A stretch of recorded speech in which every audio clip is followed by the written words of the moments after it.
Hello friends, welcome to my channel.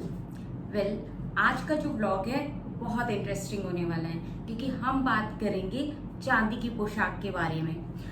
जब मुझे चांदी की पोशाक बनवानी थी तो मेरे पास कोई आइडिया नहीं था कितना आपका पैसा लगता है, कहाँ से मटेरियल होता है, वो मटेरियल कट कैसे होता है, क्या कलर्स यूज होते हैं, मतलब क्या पूरा प्रोसेस चलता है। तो मुझे बिल्कुल भी आइडिया नहीं था।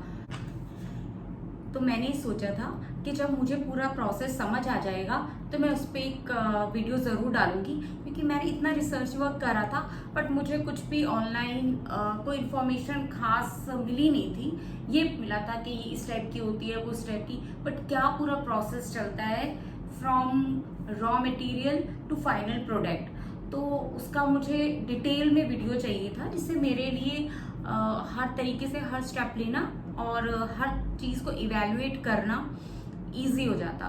तो इसी वजह से मैं आज ये वीडियो बना रही हूँ कि अब जो प्लान कर रहे हैं, क्योंकि आने वाले टाइम में बहुत शादियाँ और सेलिब्रेशन का सीज़न आने वाला है। जैसे कि तीज अभी जस्ट गई है, तो हम बहुत सारे मतलब प्लान कर रहे होंगे त्योहारों पे ये पहनने के लिए चांदी की पोशाक या शादियों में। तो इसलिए आई थिंक ये सबसे राइट टाइम है, क्योंकि अगर आपको ऑर्डर भी देना है तो अभी आपके पास अच्छे से 2 से 3 महीने मिल जाएंगे। तो शुरू करते हैं आज का। सबसे पहले टाइप्स ऑफ चांदी की पोशाक। चांदी की जो पोशाक होती है वो जनरली मैं 4 टाइप्स में डिवाइड करूंगी। सबसे पहले चंदेरी की पोशाक, सेकेंड नंबर पे मैं डिवाइड करूंगी लफे की पोशाक, थर्ड पे सीखे की पोशाक और फोर्थ पे मैं कहूंगी आरी तारी की पोशाक। जनरली मोटे मोटे ही 4 तरीके की पोशाक। आप वीडियो में हम बात करेंगे सिर्फ चांदी की पोशाक के बारे में, from raw material to final product. उसको बनने में कितना पैसा लगता है, कहाँ से मटेरियल आता है, क्या टाइप्स में वो बन सकती है, ओवरऑल जितनी डिटेल मुझे पता है उतना मैं सब इस वीडियो में आपके साथ शेयर करूंगी। तो types of raw material. Chanderi पोशाक के जो बनती है वो 4 तरीके के रॉ मटेरियल से बन सकती है। सबसे पहले अगर हम बात करें तो वो आता है आपके पास दुपट्टा। दुपट्टा यानी जो पंजाबी सूट्स वगैरह हमारे पास होते हैं तो उनका जो दुपट्टा होता है ना वो उसी लेंथ और विड्थ का होता है, और जनरली मतलब थोड़ा लंबा या कम हो सकता है। सेकेंड हमारे पास जो ऑप्शन आता है वो है आपके पास साड़ी मिल जाती है आपको, तो वो भी बहुत अच्छा ऑप्शन है। थर्ड आपके पास ऑप्शन आता है लहंगा। तो खाली लहंगा भी आपको मिल जाता है चांदी का, तो वो काफी अच्छा बड़ा होता है और उसके अंदर काफी कलियां वाला लहंगा हुआ करता, जो पुराने एंसेस्टर्स हमारे पहना करते थे। तो वो लहंगा भी बहुत अच्छा ऑप्शन है। और फोर्थ जो ऑप्शन है वो पूरी पोशाक ही आपको मिल जाती है, तो आप उसका भी यूज कर सकते हैं। अब बात करते हैं हमारे पास जो सबसे पहला ऑप्शन है दुपट्टा। दुपट्टे के अंदर क्या होता है, आपको साइड में थोड़ा चौड़ा बॉर्डर मिल जाता है और उसकी लेंथ वाइज आपको मीडियम से पतला बॉर्डर मिल जाता है। तो आप अपने अकॉर्डिंग लहंगे में चौड़ा बॉर्डर डलवा सकते हैं और जो मीडियम जो रनिंग में होगा लेंथ के अंदर बॉर्डर, उसके आप अपनी बाजुएं, नेकलाइन और आपका जो कुर्ती होती है उसमें आप आराम से दे सकते हैं। तो वो एक अच्छा ऑप्शन होता है। और जो उसके अंदर बीच में बूटे हैं वो आप डलवा लीजिए लहंगे, कुर्ती और बाजू में, जैसे आपको अच्छा लगता है। तो अगर आप हैवी पोशाक बनवाएंगे तो ये आपको एक दुपट्टे के अंदर एक हैवी पोशाक आराम से बन जाती है।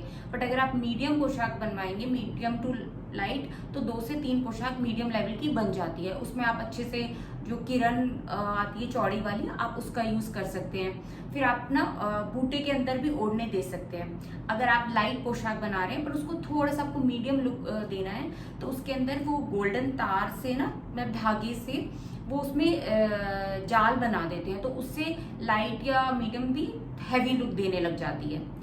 अच्छा, अब हम बात करते हैं सेकेंड ऑप्शन की, साड़ी की।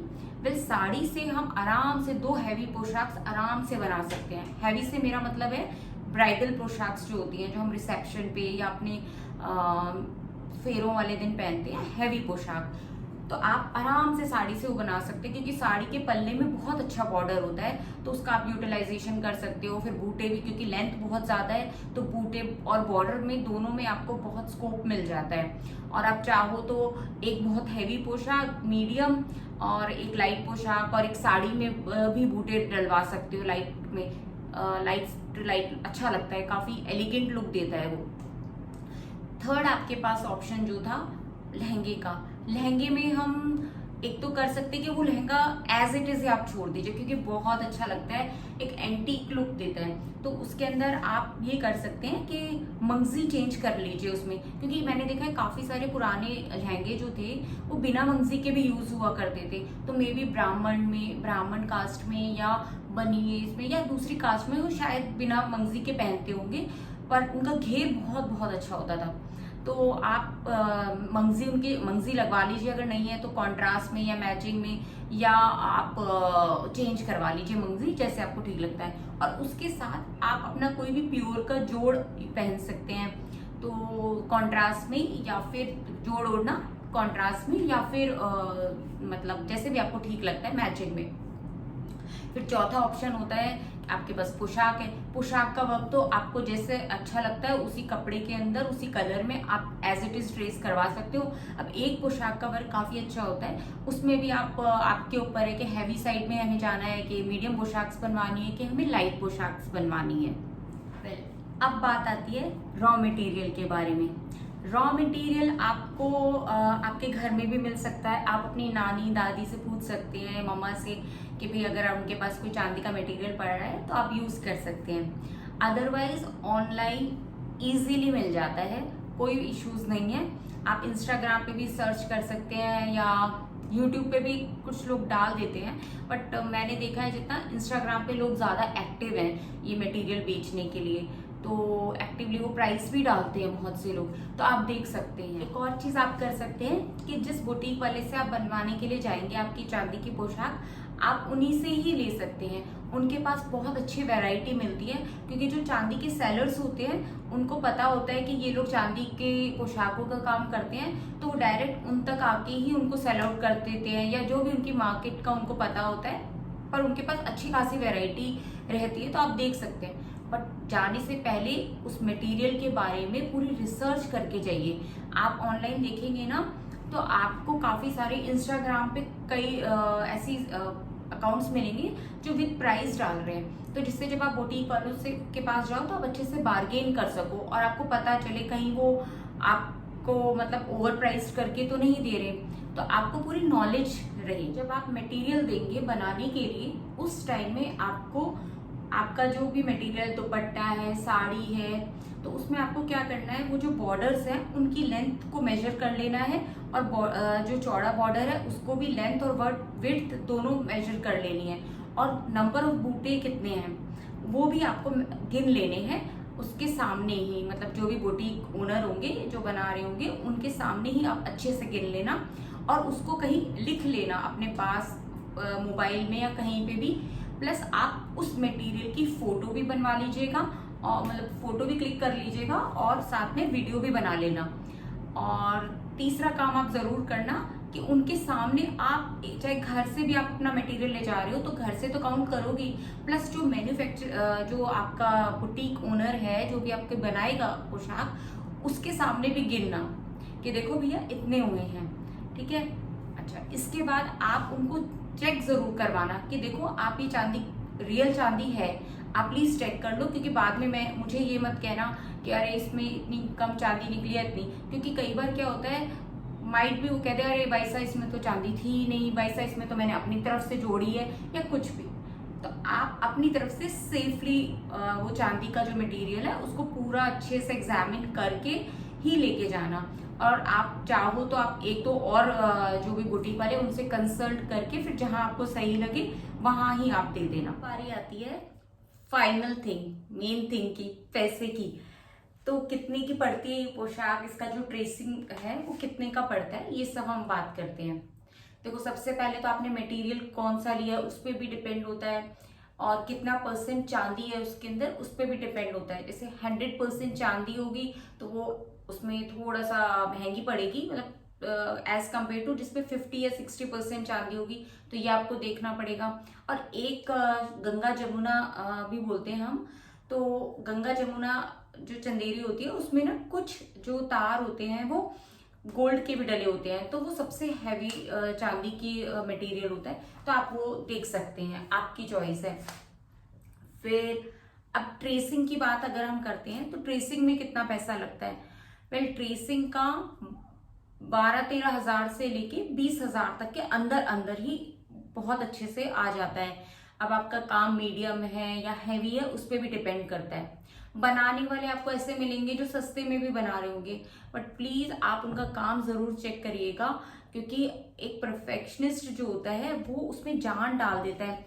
ऐसा लगता है कि ये आपकी ही ओरिजिनल पोशाक है और कोई ट्रेसिंग करी हुई नहीं है, क्योंकि स्टिचिंग के अंदर वो सल नहीं आने देता या बहुत अच्छे से बिछाता है जो मटेरियल होता है ट्रेसिंग का दूसरे जो क्लोथ पे हम जब करते हैं। तो प्लीज प्लीज बहुत अच्छे से उसका काम देखिए कि क्या उसको अपने काम की समझ है कि नहीं है, क्योंकि कुछ लोग ऐसे होते हैं, हाँ हम भी बना देते हैं, बट मैंने देखा है बहुत लोगों का काम जो वो पहनते हैं ना, तो वो आर्टिफिशियल वाले लोग क्या मतलब वो मजा नहीं आता, क्योंकि इतना पैसा भी लग जाता है। तो इसलिए मेरे अकॉर्डिंग चाहे 1000-1500 रुपए थोड़ा ऊपर नीचे भी हो जाए तो डोंट वरी, पर एक अच्छे स्पेशलाइज्ड बंदे को ही आप अपनी पोशाक स्टिच करने के लिए दीजिएगा। क्योंकि मेरा मानना ये है कि जो चांदी की पोशाक होती है वो लाइक का ज्वेलरी होती है, जो आप अपनी आने वाली जनरेशन को भी फॉरवर्ड कर सकते हो। तो इसलिए प्लीज इस बात का ध्यान आती है कलर्स की, तो जनरली प्रेफर सॉलिड कलर ही करना, क्योंकि वैसे आपकी चॉइस है, अगर आपको शेड्स में या किसी और मतलब तरीके का पसंद है कॉन्ट्रास्ट में, पर सॉलिड कलर्स जनरली ज्यादातर लोग प्रेफर करते हैं क्योंकि लॉन्ग टाइम तक हम पहनते हैं, और सॉलिड कलर्स का या सिंगल कलर का फैशन कभी नहीं जाता, ऐसा सब कहते हैं। और इसके अंदर आप जो डार्क पिंक रानी कलर जो होता है उसके शेड्स में बहुत अच्छी लगती है चंदेरी की पोशाक। बाकी डार्क पर्पल या पर्पल शेड्स में भी अच्छी लगती है, डार्क ब्लू में तो बहुत अच्छी लगती है, मेरा पर्सनल फेवरेट है। और ग्रीन में भी मैंने देखा है, डार्क ग्रीन का एक अच्छा सा शेड आया हुआ है, उसमें भी आप देख सकते हैं। बाकी आप ब्राउन कलर के शेड्स भी देख सकते हैं, रेड तो एवरग्रीन है ही, बाकी आपके अकॉर्डिंग देख लीजिए। जो मैं कहूंगी अवॉइड करने के लिए, मेरे चॉइस के अकॉर्डिंग अगर आप चलेंगे तो I think orange colour worst लगता है मुझे चंदेरी पोशाक में। लोग बनवाते हैं, मुझे ऐसा लगता है वो आप गोटा पत्ती की पोशाक या लफे की पोशाक में वो ज्यादा खिल के आता है एज कम्पेयर टू चंदेरी की पोशाक। बाकी आपकी चॉइस है, आपको जैसा अच्छा लगता है आप करिए। डार्क कलर्स जैसे मुझे पर्सनली पसंद है चंदेरी की पोशाक में, और आप पेस्टल्स के शेड में भी अच्छी लगती है। तो जो भी आपको मतलब जिस भी कलर को पहन के आपको लगता है yes I am looking beautiful और मतलब कॉन्फिडेंट ब्यूटीफुल और आप अच्छा फील करते हैं, आप उसी ही कलर में अपनी पोशाक बनवाइए। So much for watching this vlog, और मिलते हैं अब नेक्स्ट व्लॉग में। आई होप आपको ये व्लॉग अच्छा लगा हो।